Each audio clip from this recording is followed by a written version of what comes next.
So I normally start my day through Instagram, which is a form of social media. What it does is it allows for many companies to reach you, as you see here. WestJet sharing their ads as a sponsorship throughout the app.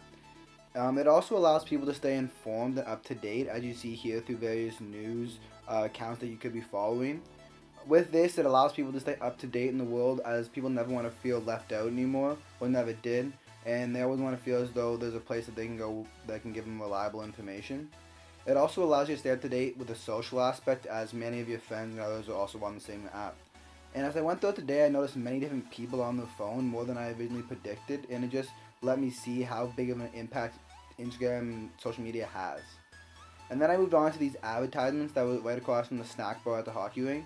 And I noticed that all the ads were indicative of the type of people that would be at the hockey rink, and it was kind of catered for them, as you can see here with the larger van advertisement, which is an eye grabber on the roads and allows people to really see your brand.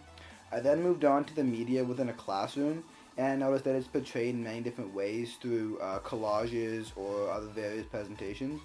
And I noticed that a lot of the media in classrooms appeals to other teenage students.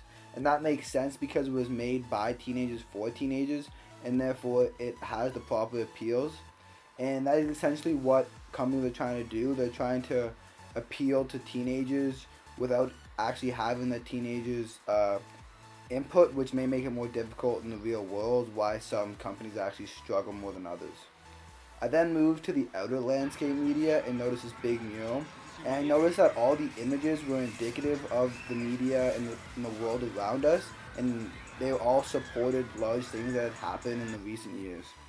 Then moving to the gym, I noticed that these ads were specifically tailored for people who would be going to the gym and dealing with these sort of difficulties or injuries, so it was a good placement by them to put them there. After that, I noticed the banner ads while driving, and I feel like these they're always changing up to date, so they do a good job of impacting the people around them because they keep the people informed about what's new and what's hip, so they never fall out, and that's what their main purpose and goal is. And then I shift over to the hockey rink, where I noticed that these ads are again specifically tailored for people who would be at a hockey rink and be around these things. I also noticed that the ads were based on what was popular in the area, as certain rinks have various ads because of what is popular, such as this one in Etobicoke, where there is these things up and around it. It is positive for them to put ads in these areas. I then shifted over to big billboard ads, which are essentially eye catchers. They're very bold. And they play a psychological impact because when you see them originally, you're not able to fully process them. But after looking at them, your brain is able to depict them, and that is why they play such a large role and have such a big impact on everybody around them, and why you see them so much throughout society.